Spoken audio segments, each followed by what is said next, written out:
magpapuri sa iyo, Panginoon.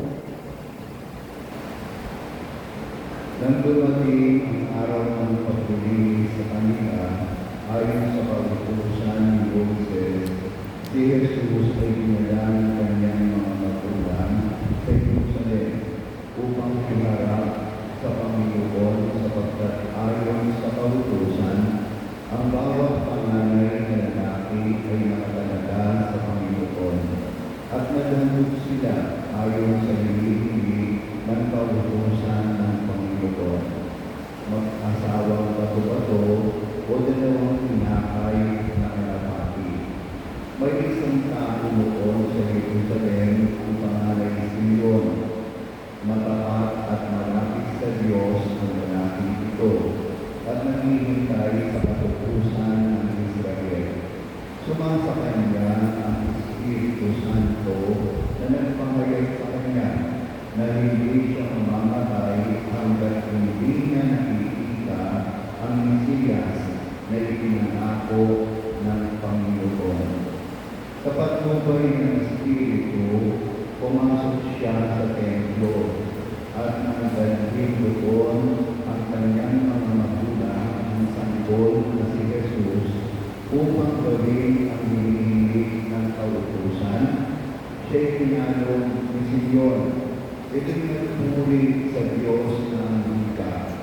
Kunin mo na, Panginoon, ang iyong mabangkalipin ayon sa iyong pangako.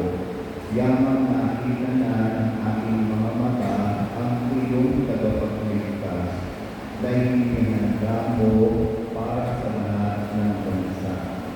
Liwanag itong tatanaw sa mga tintil at magbibigay parangalan sa iyong bayang Israel.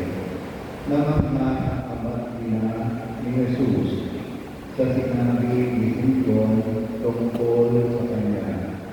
Pinagpatan sila ni Simeon at sinabi kay Maria, tandaan mo, ang batang ito'y nakatalaga sa ikapapahamak o ikaliligtas ng marami sa Israel.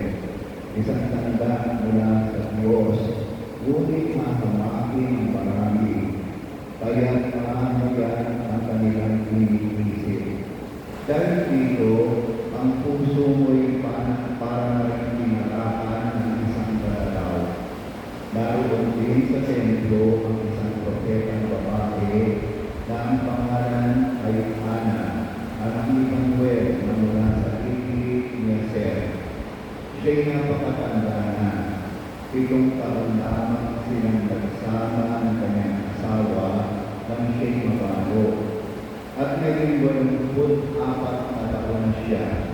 Lagi siya sa templo at araw-gabi sumasamba sa Diyos sa pamamagitan ng pag-aayuno at pananalangin.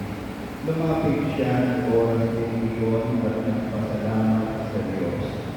Nagsalita rin siya tungkol kay Jesus sa lahat na naghihintay sa pagpapalaya ng Diyos sa Jerusalem. Nang may isagawa nila ang lahat ng bagay ayon sa kautusan, bumalik na sila sa kanilang bayan sa Nazaret, Galilea.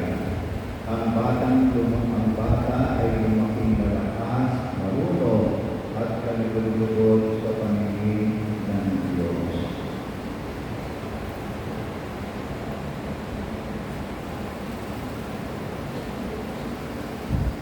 Ang mabuting balita ng ating kaligtasan.